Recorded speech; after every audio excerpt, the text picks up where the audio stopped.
So before we get to the next stage, I thought it was important to show you just how easier this boss is with the regular shot.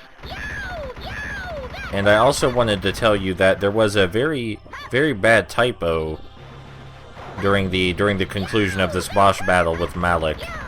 He says that we're only here by the grace of Megiddo, but that is a very bad typo, as Malik was created by Hal, not Megiddo. The English version of this game has a lot of terrible typos and mistranslations, but that's one of the worst. Alright, back to your regularly scheduled gameplay.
So before we get to fighting Samson, we're going to switch our attributes real quick again, and this will be the last time we do so.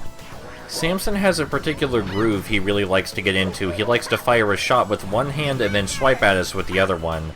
If the shot he fires hits the limousine, it creates a shockwave, so we need to be in the air when that happens. However, he doesn't aim for the limousine, he just shoots where we are, so if we're in the air when he fires the shot, it won't hit the limousine and it eliminates the problem. Watch where you're driving! Watch where you're driving, idiot!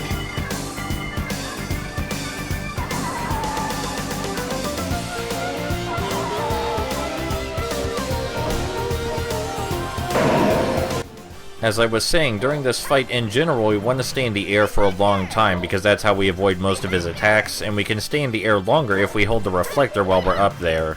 So I recommend giving that a go. If we shoot at his hand with a silhouette shot while he's Watch where you're driving! Watch where you're driving, idiot!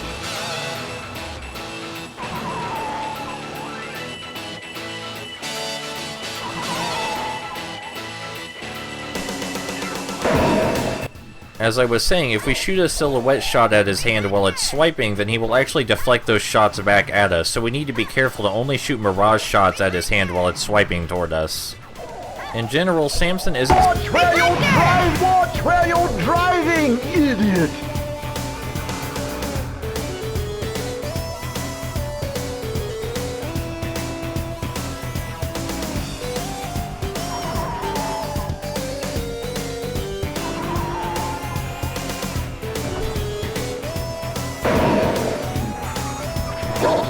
Enemy power status. Reflector!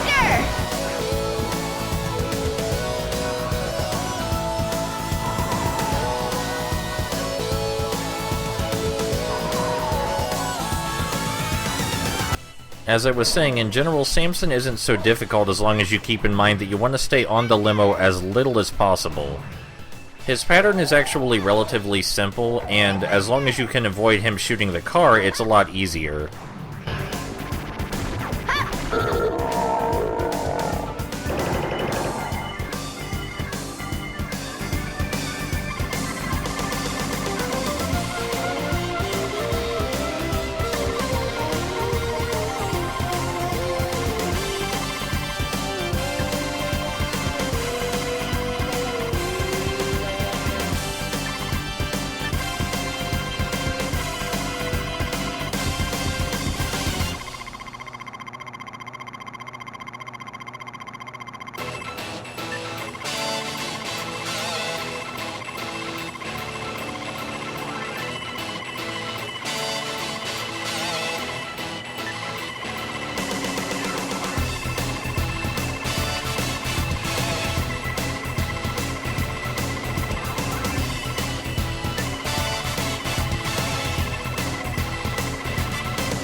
I believe this is the first time we see the Mirages using turrets, but we can easily push them off of the turrets with a Mirage shot. And this is the screen where we see both attributes doing what they love best. We see the Mirages being brainy and using weaponry, and we see the silhouettes being crazy as hell. I'm still collecting coins from these guys, or rather I should say credits, but that's really unnecessary. 4,000 credits is way more than enough. You might have noticed that as this game goes on, the normal enemies are getting less and less time to shine, and I think that's understandable as this game does have around 20 bosses in it, and the normal enemies aren't exactly full of nuance themselves. In fact, this entire area right here may have been to grind for coins. I don't know, because in the original version you don't really need to grind for coins, but perhaps that was the intention here. I guess it did also introduce the Mirages that use turrets, though.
It's now time for the least secret of the secret shop that's just kinda sitting here right in the open. But this is a secret shop and we can buy a level 6 weapon from it. This one is Gratoni, or Gluttony if you live in Japan. And it's the most straightforward of weapons that isn't Sarosa. It just fires a big ol' laser right at whatever you're pointing toward. It's still not as good as Sarosa, but it does have its utilities, which I intend to demonstrate in this upcoming battle.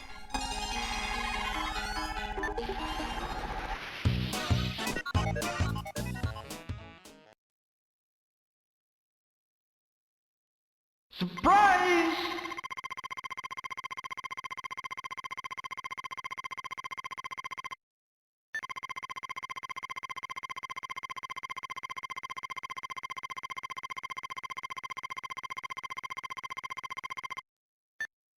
Behold the beauty of shadow. So Faust here turns into a variety of shadow puppets which you can use to fire projectiles at us. Right here you're seeing Gratoni's main utility that I found is that it can easily destroy any projectiles shot at us. Because it is a constant stream, it's very easy to just annihilate anything that comes our way.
make this a good one.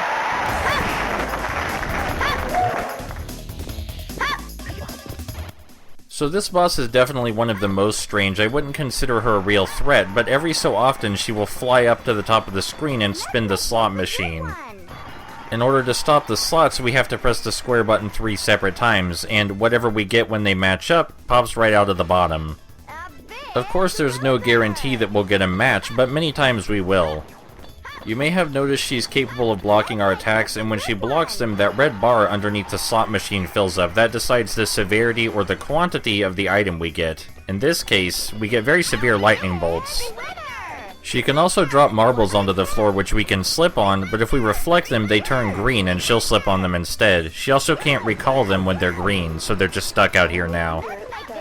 After we drain the rest of her spirit, any of her other potentially formidable attacks are now removed, so we're just left with the slot machine. And I wouldn't say the slot machine is particularly formidable either. As you saw, it can summon lightning bolts, but as you also saw, those were really easy to shrug off. Now on the flip side, it's possible to summon lightning bolts that hurt the boss instead, if we get 3 luckies in a row. Which doesn't happen often. So I'm really lucky it happened here, and you should feel lucky too, because I only recall this happening once before. The biggest downside to this fight is that it can feel like it drags on a while because the boss just won't stop spinning the slot machine. She just keeps doing it, and you only get a few seconds to shoot her before she does it again. So this fight can take several extra minutes depending on how long she decides to mess around with the lever. Big loser!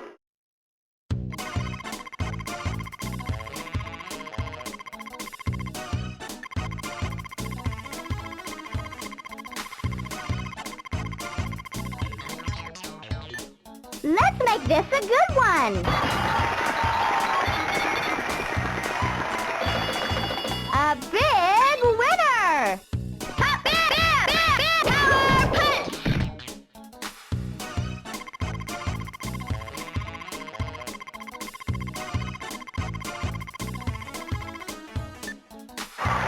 Thanks for playing, loser! Before heading into the next area, we're going to take a brief stop for a health refill. This is probably unnecessary because the next boss battle is the easiest in the game, but I guess it's better safe than sorry. This may be the most wacky and entertaining world of the game, even if the most challenging thing about it is Samson.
I'll make you soup fit for the king.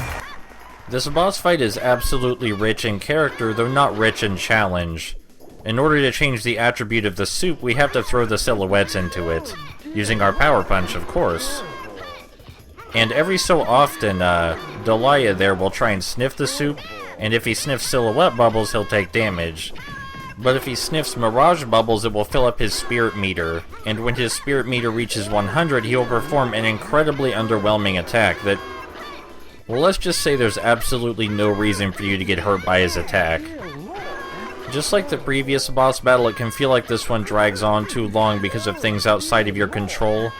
For example, there isn't a certain time at which Delia decides to sniff the soup, it's just one of the many actions he can perform. He can also choose to salt the soup at any given point, which will turn it back to Mirage. And of course, the silhouettes try and throw Mirage vegetables and fish and such into the soup, but they're incredibly ineffective at this. So the boss fight boils down to just grabbing silhouettes and punching them over and over. But it is a very cute idea, and it has a lot of character. I can't help but think that Hal was right, and Delia just went absolutely crazy, because this plan is terrible. Never mind how ineffective his attacks are, his grand plan only works if we actually step inside the soup, and I can't fathom why we would ever do that. There's no benefit to being in the middle of the screen at all. You don't ever need to go there. There are some ways to optimize this boss battle using some minor clipping the game has, but, I mean, really, it's so simple, there's no reason to do that. I underestimated the power of soup. I did it!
Do your best, and I'll see you again soon. Yes.